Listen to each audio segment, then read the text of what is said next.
Hello everyone, welcome to my channel. आज हम पंचायती राज व्यवस्था के बारे में पढ़ेंगे। पंचायती राज सिस्टम। भारत में पंचायती राज शब्द का अभिप्राय ग्रामीण स्थानीय स्वशासन पद्धति से है। इसे भारत के सभी राज्यों में जमीनी स्तर पर लोकतंत्र के निर्माण हेतु राज्य विधानसभाओं द्वारा स्थापित किया गया है। इसे ग्रामीण विकास का दायित्व सौंपा गया है। संविधान के भाग 4 के अनुच्छेद 40 में नीति निर्देशक तत्वों में कहा गया है कि राज्य ग्राम पंचायतों की स्थापना करेगा। भारत में पंचायत योजना पूर्व सोवियत संघ से प्रेरित है, रूस से प्रेरित है। पंचायती राज भारत में लोकतांत्रिक विकेंद्रीकरण का प्रतीक है।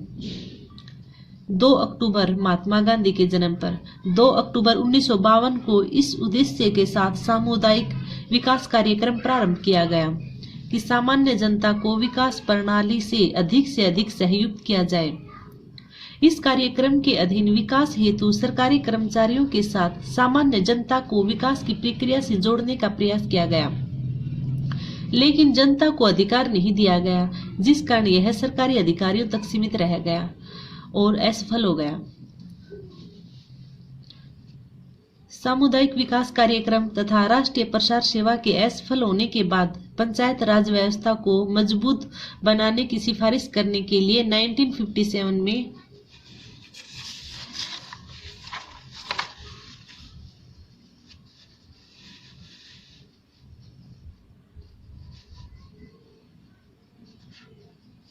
बलवंत राय मेहता की अध्यक्षता में ग्रामोद्धार समिति का गठन किया गया। बलवंत राय मेहता की सिफारिश 1957 पर 2 अक्टूबर 1959 में सर्वप्रथम राजस्थान के नागौर जिले में पंचायती राज की स्थापना की गई और इसका उद्घाटन नेहरू जी ने किया था। इस समिति ने त्रिस्तरीय पंचायती राज की सिफारिश की थी। 11 अक्टूबर 1959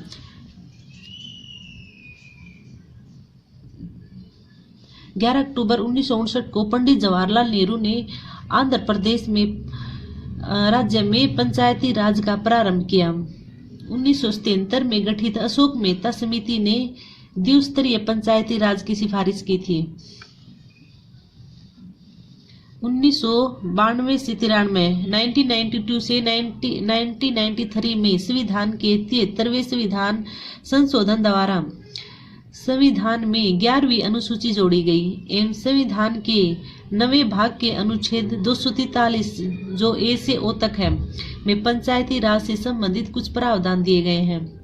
संविधान में कुल 20 भाग हैं और 12 अनुसूचियां दी गई हैं।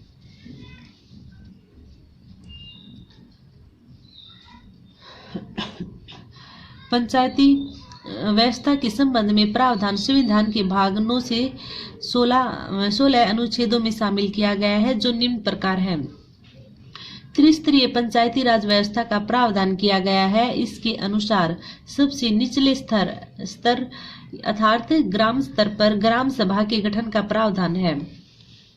मध्यवर्ती अर्थात खंड स्तर पर क्षेत्र पंचायत और सबसे उच्च अर्थात जिला स्तर पर जिला पंचायत के गठन का प्रावधान किया गया है।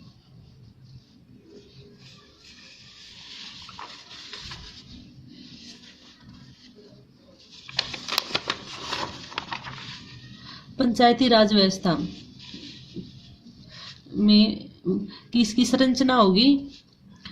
ग्राम स्तर पर ग्राम पंचायत होगी। इसका मुख्य अधिकारी प्रधान, मुखिया या सरपंच होगा। इसका निर्वाचन प्रत्यक्ष रूप से होगा। खंड या ब्लॉक स्तर पर क्षेत्र पंचायत होगी। इसका मुख्य अधिकारी प्रमुख होगा। इसका निर्वाचन अप्रत्यक्ष होगा। जिला स्तर पर जिला पंचायत होगी। इसका मुख्य अधिकारी अध्यक्ष या चेयरमैन होगा और इसका चुनाव अप्रत्यक्ष रूप से होगा।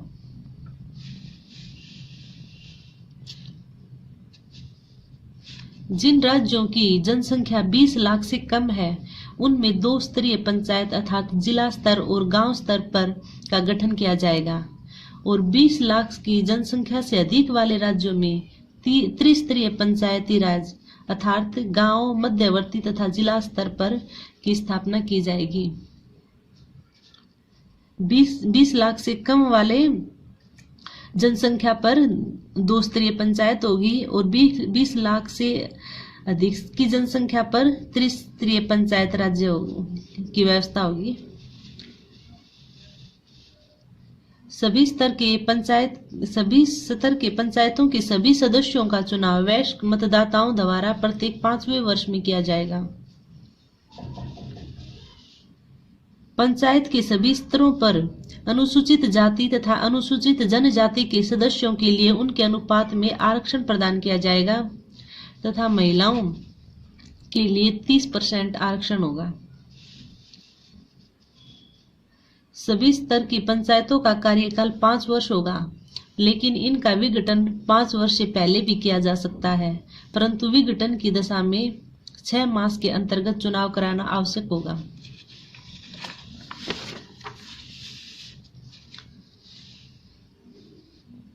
पंचायतों को कौन सी शक्तियां प्राप्त होंगी और वे किन उत्तरदायित्वों का निर्वाह करेंगी, इनकी सूची संविधान में 11वीं अनुसूची में दी गई है।